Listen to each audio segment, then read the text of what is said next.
Que Dios les bendiga, estimados hermanos y amigos. Damos gracias a Dios por esta nueva oportunidad. Este es su programa Alumbrando Nuestro Camino. Su amigo, servidor y hermano Felipe Nava, aquí con nuestro pastor Efraín Valverde III.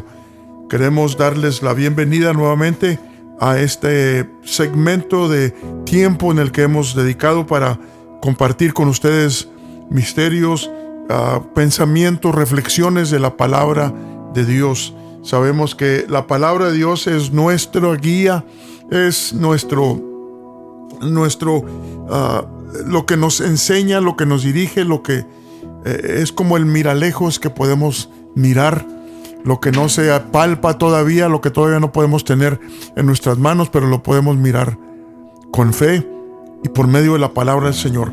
En esta mañana queremos ocupar el breve tiempo que tenemos sobre la pregunta: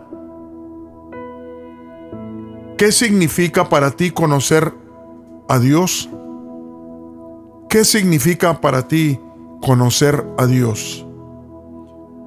Nuestra base escritural será en Juan 17:3, palabras del Maestro, palabras del Todopoderoso Dios cuando estuvo aquí en carne, y dijo lo siguiente: esto empero es la vida eterna, que te conozcan el solo Dios verdadero, a Jesucristo, o sea, el mismo, la I copulativa une el Espíritu eterno y la imagen visible, para que te conozcan, más bien que te conozcan el solo Dios verdadero y a Jesucristo al cual has enviado. El Señor envió su imagen para ser conocido. Dice Isaías 43:10, lo hemos repetido en varias ocasiones, y ahí declara precisamente lo que estoy explicando, tratando de explicar sobre que cuando la palabra del Señor se refiere al Hijo, se está refiriendo a la imagen del único Dios. No está refiriéndose a otro personaje, sino que es el mismo. Aquí lo dice en Isaías 43:10, para comprobarlo escrituralmente. Dice: vosotros sois mis testigos, dice el Señor, y mi siervo que yo escogí, para que me conozcáis y creáis y entendáis que yo mismo soy. Antes de mí no fue formado Dios, ni lo será después de mí. Yo el Señor, y fuera de mí no hay quien salve. Lo enfatiza el Maestro a su pueblo de Israel y a la vez también a nosotros, porque nosotros también hemos aceptado, hemos entendido y queremos seguir entendiendo ese misterio de que Dios es uno y su imagen es el mismo Dios, lo visible de Dios. Bueno, Dios quiere ser conocido por sus hijos. Déjenme lo repito de nuevo: Dios quiere ser conocido de sus hijos. La historia bíblica de Israel y de la iglesia primitiva nos revela que nunca fueron los muchos quienes quisieron conocer o quienes conocieron en verdad a Dios. Siempre fue la minoría que estuvo dispuesto a pagar el precio de conocer a Dios, porque hay un precio. Un ejemplo de que resalta en el Antiguo Testamento es el encuentro personal y exclusivo de Moisés, que Moisés tuvo con Dios en el monte Sinaí. Los que han leído la Biblia, los que leen la Biblia, saben a qué punto me estoy refiriendo con estas palabras. El pueblo que acababa de ser liberado de la esclavitud de Faraón tuvo miedo de subir al monte. Éxodo 20:19. La razón por la que les llegó el temor fue porque miraban el riesgo de morir físicamente al acercarse a lo visible de Dios. Aquellos truenos, aquellos relámpagos, aquel sacudimiento del monte delante de ellos les dio temor, y dijeron a Moisés: mejor tú ve, porque si subimos nosotros, a lo mejor vamos a morir. Y la verdad, mi hermano y mi hermana, es que para conocer a Dios, entre más nos acercamos a Dios, más se desaparece nuestra voluntad y lo que nosotros queremos de nosotros. O sea que es lo que quiso decir Juan el Bautista cuando dijo: es menester que yo mengüe y Él crezca. yo mengüe y él crezca. Lo dijo en esas palabras Juan Bautista, el que introdujo al maestro en su ministerio. Entonces, por esa razón, el pueblo de Israel no quiso subir a la montaña, al monte Sinaí. El rey David dirige unas de sus últimas palabras de consejo y recomendación a su hijo Salomón, diciéndole: y tú, Salomón, hijo mío, conoce al Dios de tu padre y sírvele con corazón perfecto y con ánimo voluntario, porque el Señor escudriña los corazones de todos y entiende toda imaginación de los pensamientos. Si tú le buscares, lo hallarás, mas si lo dejares, él te desechará para siempre. Esto está en Primera de Crónicas 28:9. Primera de Crónicas 28:9. Estas palabras del viejo ya acabado rey David. Que no creo que se lo estaba diciendo muy ligeramente esas palabras, sino que yo creo que le estaba diciendo con mucha pasión, con mucha necesidad, que él quería que su hijo entendiera lo que estaba tratando él de transmitir a su hijo antes de dejar este mundo. Él cargaba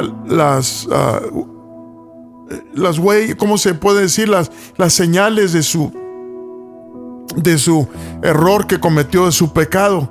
Las cicatrices las traía, y creo como alguien que le muestra a alguien: mira, esto me pasó cuando me descuidé. Conócelo bien, no lo conozcas por encima, y sírvele con un corazón perfecto, no dividido, con un corazón perfecto y con ánimo voluntario.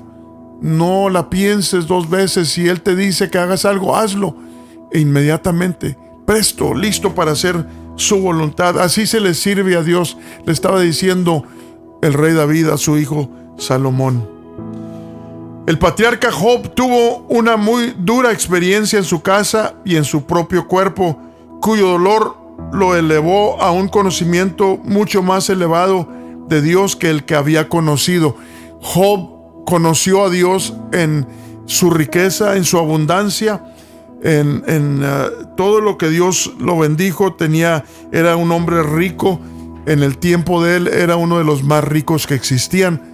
Todo el mundo lo buscaba a él porque él tenía abastecimiento para ayudar. Lo dice él mismo ahí en su libro, en el libro de Job. Los primeros capítulos leemos de todo lo que Job tenía, y Dios lo alabó. Dios le dijo al enemigo: no has conocido a mi hijo Job, perfecto es. Le dio muchas altas recomendaciones. Sin embargo, lo pasó por el crisol, por la prueba, por el fuego, y le quitó todo. Pero él sabía que al salir, por lo que tenía, el amor que tenía, porque conocía a Dios en verdad, aunque era humano, pero conocía a Dios en verdad, salió más brillante que como estaba cuando empezó la prueba. Entonces la prueba lo hizo más ilustre, más brillante en su fidelidad hacia el Dios que había conocido en la abundancia. Qué tremendos testimonios, mi hermano, mi hermana, de la importancia de conocer a Dios, porque no sabemos cómo el Señor va a escoger para que cada uno de los que le amamos seamos probados, y por esa prueba seamos refinados y nuestro amor mejore. El que ama al Señor, que conoce a Dios, la prueba no lo destruye, lo mejora. Y ya leímos en Isaías 43:10 lo que dice la Escritura acerca del conocer a Dios. ¿Para qué se hizo visible el Señor? ¿Para qué vino? A participar de carne y sangre, para hacerse conocido de los humanos, no nomás de los ángeles, los cuales ya lo conocían en otro estado, en estado celestial, pero ese mismo cuerpo celestial lo cubrió, lo transformó en un cuerpo de carne, humano, aunque no igual que el de nosotros. Su humanidad no era pecadora como la nuestra, pero sin embargo vino para hacerse visible, para hacerse accesible, para que lo conocieran. para que lo conocieran. Por eso vuelvo a citar esta escritura en Isaías 43:10. El Señor se manifestó en carne para hacerse accesible y para ser conocido, y esto fue anunciado mucho antes que sucediera. Ya estaba profetizado lo que leímos, Isaías 43:10. Vosotros sois mis testigos y mi siervo que yo escogí para que me conozcáis, para que creáis que yo mismo soy. No es otro Dios. No te confundas. Yo soy el que vas a mirar, el que se va a ver. Ya profetizándolo, el Señor mismo dice: ese soy yo. No es otra persona. Fuera de mí no hay quien salve. No hay otro como yo. El Señor lo recalca bastante en el libro de Isaías, su identidad. El apóstol Pablo también describe su fuerte anhelo de conocer a Dios y que estaba dispuesto a hacer, y qué es lo que estaba dispuesto a hacer para llegar a esa altura de conocimiento. Lo encontramos allí en Filipenses 3:8-10. Filipenses 3:8-10. Encontramos las palabras de esa pasión del apóstol Pablo, que quería conocer a su maestro. Pablo no empezó con los demás apóstoles, como muchos de ustedes ya saben. Él vino después. Él era perseguidor de la iglesia, pero en él, Dios puso en él un deseo ardiente de conocerlo, y entre otras palabras dijo esto. Dice: y ciertamente, dice el verso 7, voy a leer Filipenses 3:7. Pero las cosas que para mí eran ganancias, he las reputado pérdidas por amor de Cristo. Y ciertamente aún reputo todas las cosas pérdida por el eminente conocimiento de Cristo Jesús, mi Señor, por amor del cual lo he perdido todo y téngolo por estiércol para ganar a Cristo y ser hallado en él, no teniendo mi justicia, que es por la ley, sino la que es por la fe de Cristo, la justicia que es de Dios por la fe, a fin de conocerle y la virtud de su resurrección y la participación de sus padecimientos en conformidad a su muerte. Fíjese, él estaba dispuesto a morir por el Señor para conocerlo aún más, porque entendió su principio de conocimiento de Dios fue limpio. Entonces eso mismo lo atrajo para entrar más adentro. Esto está tremendo, ha de haber dicho el varón de Dios. Esto está tremendo, quiero conocer más a este Dios que me llamó, que me escogió. Así es de que Pablo también fue uno de los que conoció a Dios en una forma muy íntimamente. Por eso estuvo dispuesto a hacer. Y Pablo, por cierto, que fue decapitado por su amor a Dios, por su amor al Señor que lo llamó. Así es de que el beneficio de amar a Dios es tremendo, mi hermano, mi hermana. Esa es protección en contra del miedo, del temor, de cuantas cosas que pueden atemorizarnos y congelarnos. Cuando hay amor, la palabra dice que el amor echa fuera el temor. El amor echa fuera el temor. Así es de que hay que amar a Dios. Hay que conocerlo. No te conformes con ciertas limitaciones, sino que hay que entrar más adentro. Y el conocimiento de Dios no termina en las páginas de la Biblia o en nuestras buenas obras, sino en llegar a ser abrazados y poseídos por Dios. La iglesia de Éfeso se dio cuenta de esto y creo que nunca lo olvidaron en todo su caminar. Allí en Apocalipsis capítulo 2, verso 1 al 4, encontramos que Dios los sacude. El Espíritu Santo, el Señor los sacude cuando les refiere, les dice que primero como que los está levantando, y luego les dice un defecto muy importante, un ingrediente que no encontraba en ellos, que se les había escapado. Dice: escribe el ángel de la iglesia en Éfeso, o escribe al ángel de la iglesia en Éfeso, el que tiene las 7 estrellas en su diestra, el cual anda en medio de los 7 candeleros de oro, dice estas cosas: yo sé tus obras y tu trabajo y paciencia, y que tú no puedes sufrir los malos, y has probado a los que se dicen ser apóstoles y no lo son, y los has hallado mentirosos. Has sufrido y has tenido paciencia, y has trabajado por mi nombre y no has desfallecido, pero tengo contra ti que has dejado tu primer amor. Fíjese, pero tengo contra ti que has dejado tu primer amor. Todo lo demás era cosas tremendas que estaban haciendo, dones, discernimientos y muchas cosas muy favorables que necesitamos tener, por cierto.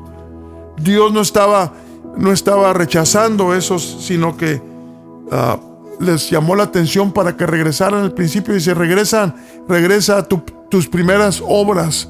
¿Cómo empezaste? El amor, la pasión, el conocer a Dios no se refiere nomás a pura lectura, sino que la lectura debe de conectarlo a usted y a mí, a conocerlo personalmente y tener un encuentro personal con Dios.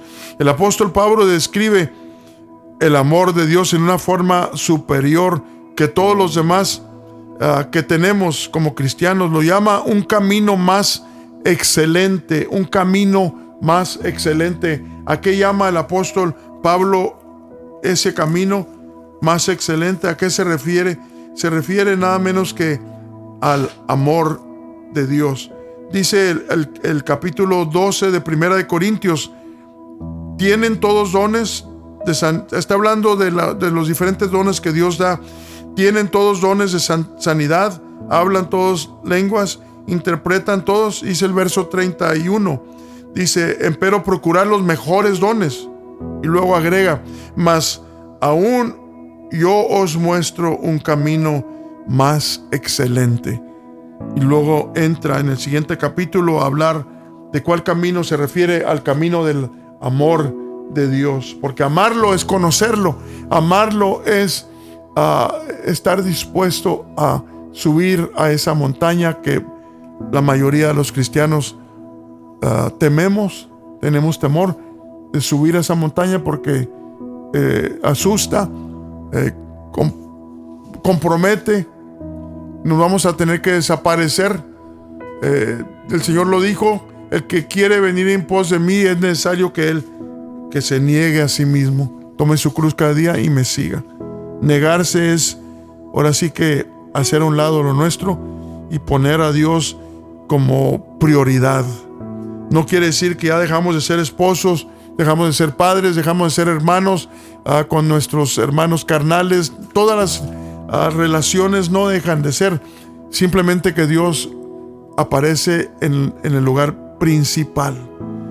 Y por cierto que esas relaciones y todo lo demás es beneficiado de que Dios esté como el principal, lo más importante de nuestra vida. Cuando eso es así, mi hermano, tu relación con tu esposa, con tus hijos, con tus hermanos, en tu trabajo, todo es bendecido, todo es elevado a una forma, a un lugar más alto, por cuestión de que amemos al Señor, que lo conozcamos mejor. Conocer a Dios significa, sobre todo, entrar en una relación personal y transformadora con Él. No es solo saber datos, sino experimentar su presencia mediante a la fe, la oración, la palabra y la obediencia. Implica varias cosas que son necesarias para que lo conozcamos mejor. Entre más le obedeces, entre más le obedezco, el Señor va abriendo las puertas para que entremos más adentro a lo que es caminar y conocer a Dios. Conocimiento práctico de conocer a Dios. Vamos a examinar unas cuantas puntos aquí que nos ayudan para entender. A Dios se le conoce primero por creer a las Escrituras. El Señor lo dijo en Juan 5:39, que escudriñad las Escrituras porque en ellas os parece que tenéis la vida eterna y ellas son las que dan razón de mí. De mí hablan. ¿Quieres conocerme? Empieza con leer lo que está dicho de mí. Y allí vas a entrar, ahí está la puerta, ahí está la clave para entrar a un conocimiento mayor. Se le conoce con creer que le hay. Hebreos 11:6. La fe, habla de la fe. Para creer es necesario, el Señor requiere que tengamos fe, o sea que creamos. Si entramos como entrar a un cuarto oscuro y no sabemos dónde estamos y no sabemos qué hay allí, es muy probable que no encontremos nada. Pero si encontramos con la fe, es como entrar con una lámpara que nos ayuda a mirar qué es lo que hay allí y que está el Señor allí delante de nosotros. Y es lo que dice el apóstol Pablo aquí en Hebreos 11:6. Empero sin fe es imposible agradar a Dios, porque es menester que el que a Dios se allega crea que le hay y que es galardonador de los que le buscan. Crea que le hay. Requisito para conocer a Dios, que crea que le hay, que escudriñe las Escrituras, que crea que le hay, y se le conoce por conocer su voluntad. ¿Quieres conocer a Dios? Obedécele y vas a ver las puertas que se van a abrir delante de ti. La obediencia es muy poderosa ante los ojos de Dios. Se le conoce al estar consciente de que Él está interpuesto en todos nuestros caminos, así como dijo el salmista ahí en el Salmo 139:3. Estás interpuesto, dijo, en todos mis caminos, dijo el salmista. ¿Por qué? Quería decir que donde quiera que ando, ahí está la presencia del Señor. ¿Por qué pudo decir eso? Porque lo reconoció en todos sus caminos. Y eso es importante, mi hermano. El Señor puede estar allí, pero si se te olvida o se nos olvida que ahí está el Señor, ni siquiera hablamos con Él, ni siquiera lo reconocemos, ni siquiera le pedimos, ni siquiera lo tomamos en cuenta, no vamos a encontrar, no vamos a conocer nada de esa forma.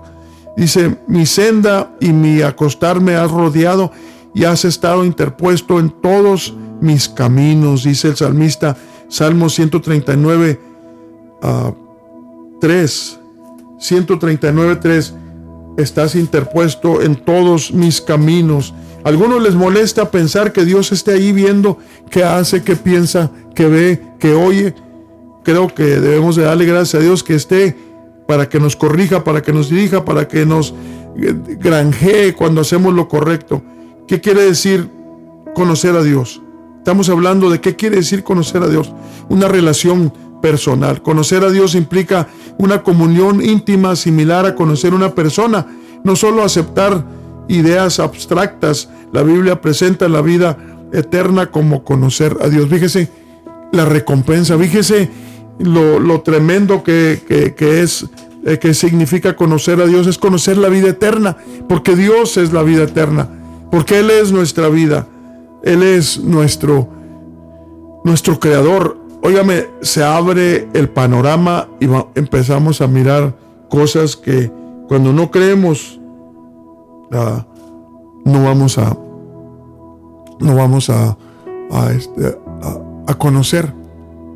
No se van a abrir esas puertas hasta que creamos, hablemos, lo reconozcamos, lo obedezcamos. Revelación en Jesucristo. En la escritura cristiana, el Señor Jesús es la principal vía para conocer al Espíritu Eterno, que es Él mismo. Ver al Señor equivale a ver el Espíritu Eterno. Por eso el Señor usó palabras que algunos se confundieron con ellas. Pero el que le dijo a Felipe, el que me ha visto a mí, ha visto al Padre. ¿Cómo que me preguntas, Felipe, que muéstranos al Padre y nos basta? No, me viste a mí, me estás viendo a mí, me estás viendo a mi Padre. O sea, el Espíritu Eterno no es otra persona, yo soy el Padre. Es lo que quiso decirle el Señor a Felipe, que estaba un poco desorientado, confundido.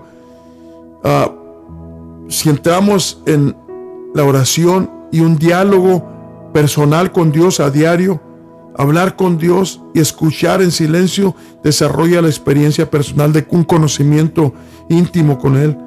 la fe y la confianza. O sea, creerle a Dios. No nomás creer en Dios, sino creerle a Dios. Muy diferente, mi hermano, a creerle a Dios.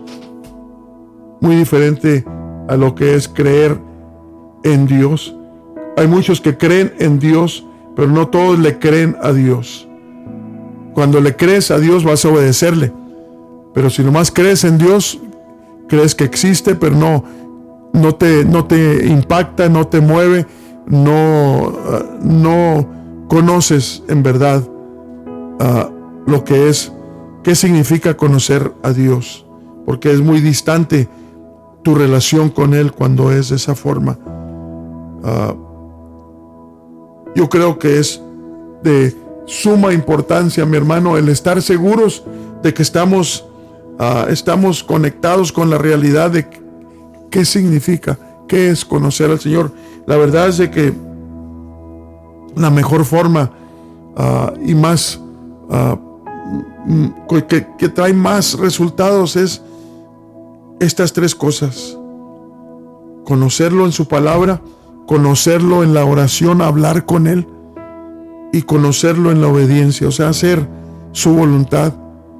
Cuando estás expuesto, tu mente está expuesto a su palabra, no nomás lo que tú lees, no nomás lo que tú entiendes, sino que lo verificas. Cuando tienes un varón de Dios que Dios le encargó para darte alimento espiritual por medio de la palabra de Dios, cuando te presentas a esas oportunidades, te estás diciendo al Señor: quiero conocerte mejor.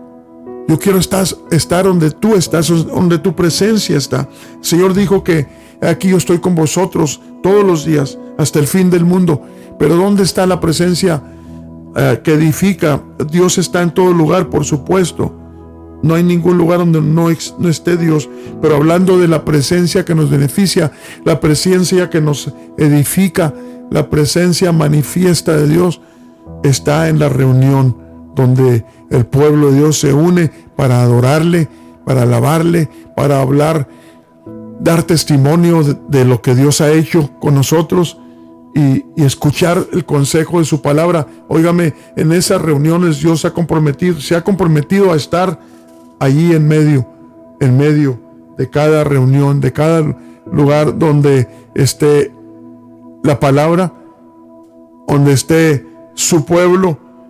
Dice que mirad cuán bueno y cuán delicioso es habitar los hermanos igualmente en uno. Y termina el Salmo diciendo: porque allí envía el Señor bendición y vida eterna. ¿Dónde? Donde está su pueblo, donde está su presencia, donde habita la alabanza del Señor.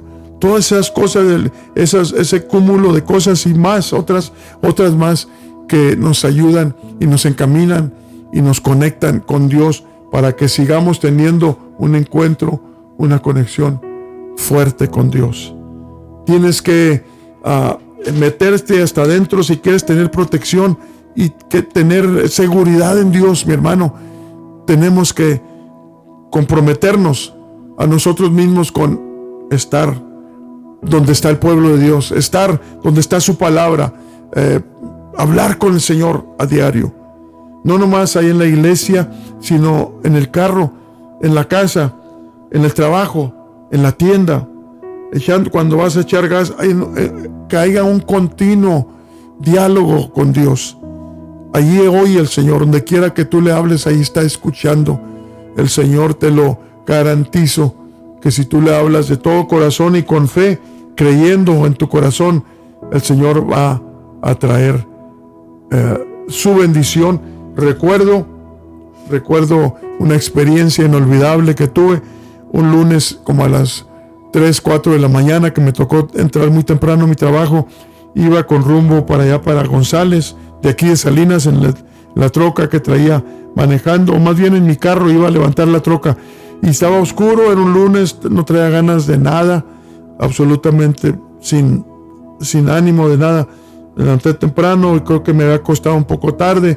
Y el caso es de que llegué hasta desde aquí de Salinas hasta Chular. Me acuerdo, pasando Chular, empecé a abrir la boca y decirle al Señor esto. Fíjese lo que le dije. Le dije, Señor, tú sabes mejor que yo, tú sabes bien de que lo que menos siento ahorita es ganas de hablar contigo. No tengo ganas de platicar contigo, pero lo hago porque te necesito, lo hago porque tengo necesidad de hablar contigo, porque si me quedo callado voy a detener la bendición que tú prometes con los que estemos dispuestos a platicar contigo. Me acuerdo, no sé qué otras cosas le dije, iba platicando con el Señor y para hacerle la historia corta, cuando llegué a la calle 5, los que conocen la área por ahí me bajé en la salida de la calle 5, ahí en González. Cuando llegué a González, a la calle 5, ahí me bajé, crucé el puente y era tan fuerte la presencia del Señor ahí en el carro donde iba que no pude continuar adentro del carro. Me hice a un lado, donde estaba una gasolinera, no había carros, no había movimiento. Me bajé y me agarré corriendo alrededor del carro, de tanto gozo, de tanta fuerte la presencia del Señor. Y yo mismo me sorprendí de qué tanto le agrada al Señor que seamos sinceros. Y les digo esto para que no piensen que cuando se refiere a uno que hablar con Él es porque todo el tiempo trae ganas de hablar con el Señor. A veces que no trae ganas, pero no importa. Obedecer es hablar con el Señor, tomarlo en cuenta, reconocerlo y amárrate el cinturón, porque vas a mirar lo que regresa, cómo Dios contesta al que está dispuesto a hacer a un lado sus sentimientos. En ese momento yo no quería, tuve que hacer a un lado esa mentalidad contraria. Lo empujé con la ayuda del Señor a un lado y empecé a abrir la boca y empecé a hablar con el Señor. Y una cosa que nunca voy a olvidar, y no quiero que sea la única, y no ha sido la única. He tenido experiencias similares cuando logro romper el silencio para hacer conexión con Dios. Y cada experiencia de esas y de muchas otras, mi hermano, son experiencias que nos ayudan para conocer a Dios de una forma más cercana, más mejor. Dios sea con cada uno de mis hermanos y gracias por su atención. Se nos terminó el tiempo. Quisiéramos seguir porque este tema está muy extenso y muy vivo en nuestras vidas. Los que me escuchan y que han tenido estas experiencias entienden a la perfección. Pero el tiempo no nos deja continuar. Dios bendiga a cada uno y regresamos, Dios mediante, la siguiente semana con otro mensaje para considerarlo y para crecer en ello juntos. Dios sea con cada uno de ustedes, es nuestro deseo y nuestra oración.